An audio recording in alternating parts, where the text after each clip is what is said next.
오늘 하나님께서 우리에게 주시는 말씀은 로마서 15장 14절에서 16절까지 말씀입니다.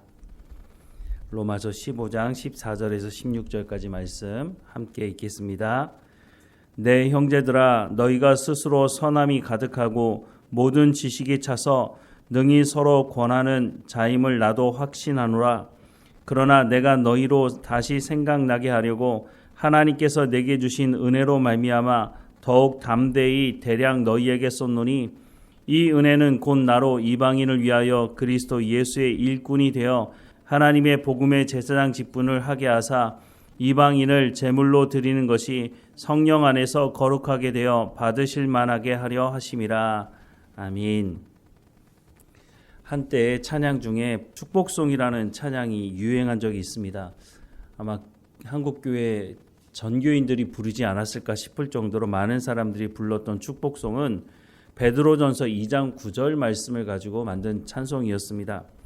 베드로전서 2장 9절 말씀을 보면, 그러나 너희는 택하신 족속이요 왕같은 제사장들이요 거룩한 나라요 그의 소유가 된 백성이니, 이는 너희를 어두운 데서 불러내어 그의 기이한 빛에 들어가게 하신 이의 아름다운 덕을 선포하게 하려 하심이라 라고 말씀을 하고 있습니다. 이 말씀 중에 앞부분만 떼내어서 축복송이라는 찬양을 만들었는데요. 이 찬양을 부를 때마다 참 아쉬웠던 부분이 있습니다. 아쉬웠던 부분은 무엇이냐면 베드로전서 2장 9절 전체 말씀을 가지고 찬송을 만든 것이 아니라 베드로전서 2장 9절 앞부분만 가지고 만들었다는 것입니다. 그러나 너희는 택하신 족속이요 왕같은 제사장들이요 거룩한 나라요 그의 소유가 된 백성이니, 이 말씀을 가지고 찬양을 만든 것이죠. 얼마나 듣기 좋습니까? 너희는 택하신 족속이고 왕같은 제사장들이고 거룩한 나라고 그의 소유가 된 백성이다 라고 하는 이 말씀을 싫어할 사람이 있을까요? 그런데 문제는 무엇이냐면 베드로전서 2장 9절 후반부의 말씀에 대해서는 전혀 언급이 없다는 것입니다. 왜 하나님께서 우리를 택하셨는지, 왜 하나님께서 우리를 왕같은 제사장으로 만드셨는지, 거룩한 나라로 삼으시고 그의 소유가 된 백성으로 만드셨는지에 대한 내용이 전혀 없다는 것이죠. 그러니까 듣기에는 참 좋습니다. 그래서 서로를 향해서 이렇게 축복해 주라고, 너희는 택하신 족속이요 왕같은 제사장들이요 거룩한 나라요 그의 소유가 된 백성이니, 여기까지만 얘기해 주니 듣는 사람도 너무 기분이 좋은 거죠. 내가 뭐라고 나를 택했고, 나를 왕같은 제사장이라고 말하고 거룩한 나라라고 말하고 내가 하나님의 소유된 백성이라고 말하니 얼마나 듣기 좋습니까? 그런데 이렇게만 하다 보니까 사람들이 오해하기 시작한 것이 아닌가 싶습니다. 그 오해는 유대인들이 가졌던 오해와 똑같은 오해가 되지 않았나 하는 생각을 합니다. 유대인들이 이 하나님의 택했다는 이 말씀을 어떻게 오해했습니까? 자신들만 구원받고 이방인들은 다 지옥의 땔감이라고 생각하지 않았습니까? 그래서 하나님의 말씀을 맡았다고 말하지만 주변 나라 사람들에게 하나님이 어떤 분인지를 전하지 않았죠. 자신들만 구원받아야 되니까 다른 사람들은 모르게 그렇게 했던 것이죠. 그런데 이것이 얼마나 잘못된 것인지는 성경이 분명히 말씀해주고 있습니다. 아브라함을 부르실 때부터 하나님은 유대인들만 구원하기 원하시는 것이 아니라 이방인들도 구원하시겠다고 하는 약속의 말씀을 하고 있지 않습니까? 그래서 아브라함에게 뭐라 말씀하십니까? 너를 통해서 모든 민족이 복을 얻게 될 것이다 라고 하는 말씀을 하시고 있지 않습니까? 그 복이 뭡니까? 예수님을 이 땅에 보내시고 예수님의 그 십자가 사건을 통해서 부름받은 사람들, 예수님의 십자가 사건을 믿는 사람들, 하나님의 언약의 말씀을 믿는 사람들은 모두가 다 구원을 받을 수 있는 길을 열어주시겠다고 하는 약속의 말씀을 아브라함에게서부터 하나님께서 약속하셨다고 하는 것을 성경은 말씀하고 있지만 유대인들은 그렇게 생각하지 않았다는 겁니다. 심지어는 예수님의 제자들조차도 성령의 충만함, 성령의 세례를 받고 난 이후에도 예루살렘에서 흩어지지 않고 자기들만 모여서 하나님의 말씀을 듣지 않았습니까? 결국은 스데반의 순교를 통해서 사람들이 흩어지게 되었고, 그때서야 사마리아에 또 안디옥에 다른 지역에 복음을 전하는 일이 일어났던 것을 우리가 확인할 수 있는 거죠.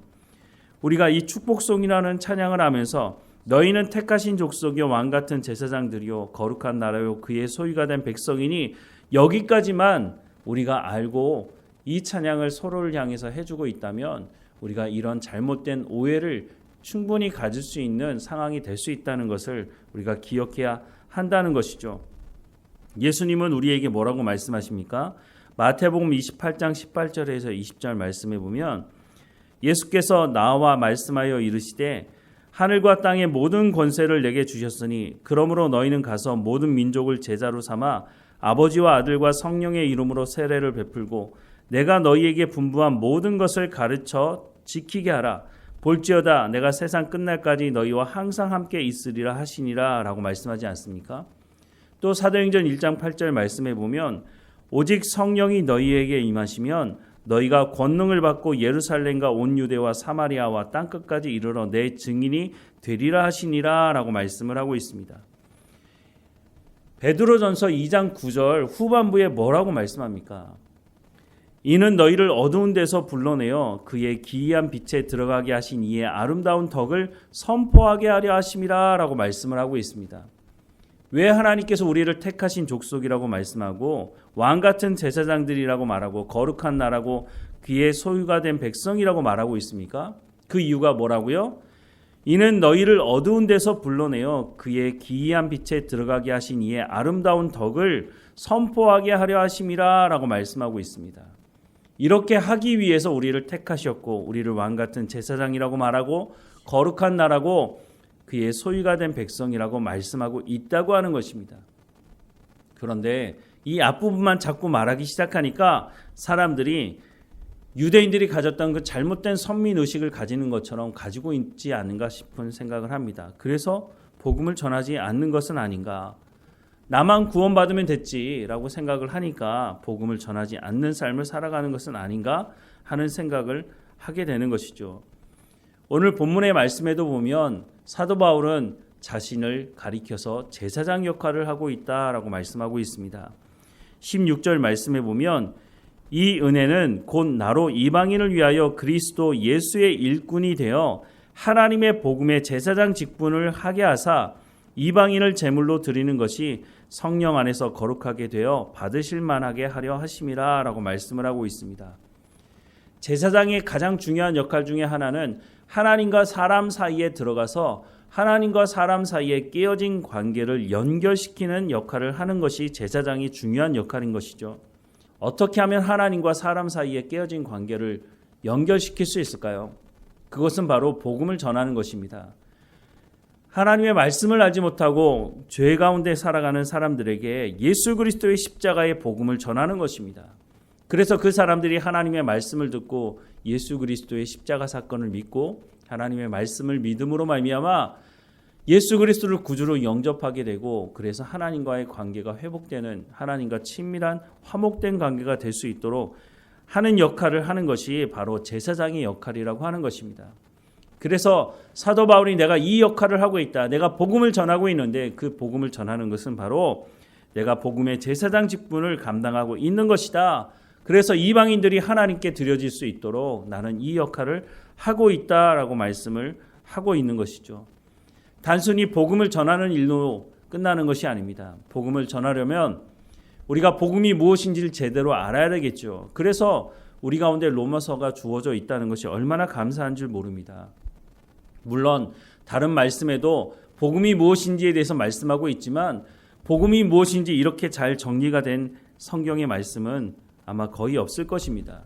로마서를 통해서 우리가 복음이 무엇인지를 제대로 깨달을 뿐만 아니라 복음적인 삶을 또한 살아가야 한다고 또한 말씀하고 있는 것을 들어야 할 것입니다. 우리가 입으로 전할 뿐만 아니라 우리의 삶을 통해서 열매를 맺음으로 복음적인 삶을 통해서 열매를 맺음으로 우리가 복음을 증거하는 삶을 살아가야 한다는 것이죠.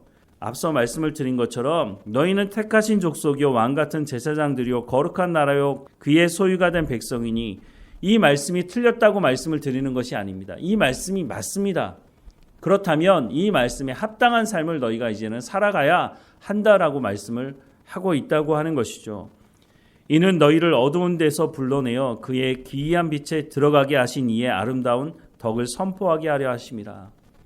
우리가 하나님의 말씀에 순종하는 삶을 살아갈 때에 우리가 택하신 족속이고 왕같은 제사장이고 거룩한 나라고 그의 소유가 된 백성이라고 하는 그 삶의 열매가 세상 사람들에게 드러나지 않겠습니까? 그러니 우리가 로마서를 통해서 하나님의 말씀을 제대로 깨닫고 우리의 마음에 새기고 또한 복음적인 삶을 통해서 우리가 복음을 증거하는 삶을 살아가야 할 것입니다. 신앙생활을 오래 하면 오래 할수록 우리가 어디로부터 구원받았는지를 분명하게 안다면 하나님 앞에 겸손할 수밖에 없는 것이죠. 내가 이 교회에 얼마나 다녔어, 내가 신앙생활을 얼마나 오래 했는지를 자랑하는 그런 어리석은 일은 하지 않게 될 것이라고 말씀하고 있는 것이죠. 사도 바울은 이 말씀을 하면서 로마 교회 성도들에게 이 사명에 동참할 것을 요구하고 있는 것입니다. 내가 제사장 직분을 감당하는 것처럼 너희도 제사장 직분을 감당했으면 좋겠다라고 말하면서 더 나아가서는 뭐라고 말하고 싶어 하고 있는 것입니까? 자신을 서바나까지 파송해 줄 것을 부탁하고 있는 것입니다. 너희가 복음을 전하는 그 삶을 살아갈 뿐만 아니라 내가 복음을 전하기 위해서 평생을 이렇게 달려왔는데 너희가 나를 이제는 복음을 한 번도 들어보지 못한 그 땅으로 나를 보내주었으면 좋겠다라고 하는 것을 부탁을 하고 있는 것이죠.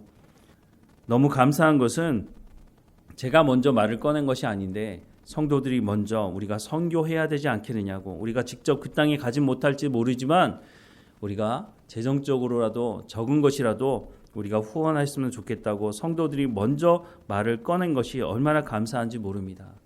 우리가 이 일을 시작했으니 더 많은 일들을 섬길 수 있도록 하나님께서 더 많은 것을 부어주시도록, 또한 더 많은 사람들이 함께 모여 하나님을 예비하면서 이 하나님의 말씀, 이 복음의 제사장 역할을 감당할 수 있도록 하라고 말씀하시는 이 말씀을 깨닫고 이 일에 헌신하는 사람들이 더 많이 일어나고 함께 모여 이런 사람들이 예배하는 곳이 될 수 있도록 우리가 복음을 증거하고 또한 이 일을 위해서 힘써 기도하며 먼저는 내가 깨어서 복음을 증거하고 복음적인 삶을 살아가는 우리의 삶이 되기를 주님의 이름으로 축원합니다. 기도하겠습니다. 사랑하는 하나님, 우리를 함께 모여 예배하게 하시니 감사합니다. 하나님의 말씀을 듣게 하시니 감사합니다. 이제 하나님의 말씀을 들었다면 이 하나님의 말씀대로 우리의 삶의 현장에서 열매 맺는 삶이 될 수 있도록 은혜를 베풀어 주시고, 우리가 복음의 제사장 역할을 감당하는 자리로 부름받았으니 우리가 하나님의 말씀을 담대히 증거하는 삶을 살아갈 수 있도록 인도해 주옵소서. 하나님, 우리를 부르셔서 우리를 택하신 족속이라고, 왕같은 제사장들이라고, 거룩한 나라고, 하나님의 소유된 백성이라고 말씀해 주시니 감사합니다. 이제 우리가 이 부르심에 합당한 삶을 살아갈 수 있도록 우리 가운데 성령의 충만함으로 하나님의 말씀을 깨달아 알게 하시고 복음이 무엇인지를 제대로 알고 복음적인 삶을 통해서 우리가 복음을 증거하고 예수 믿지 않는 사람들, 그 사람들이 예수님을 영접하고 이 자리에 함께 나와 하나님의 말씀을 들으며 하나님을 예배하는 공동체가 될 수 있도록 하나님이 인도해 주시고, 또한 그들 가운데도 이 복음의 제사장 역할을 감당할 수 있도록 하나님의 말씀을 들을 수 있는 귀를 열어주시고 그 말씀에 순종함으로 성령의 충만함으로 또 다른 사람들에게 복음을 증거하는 복음의 증인으로서의 삶을 살아갈 수 있도록 우리 교회 공동체가 이 역할을 감당하는 공동체가 될 수 있도록 하나님 은혜를 허락해 주옵소서.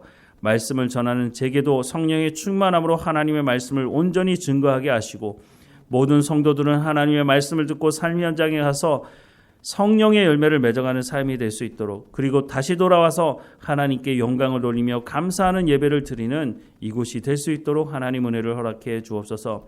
우리를 부르신 그 부르심에 합당한 삶을 살아가게 하실 하나님께 감사드리고 예수 그리스도의 이름으로 기도드립니다. 아멘.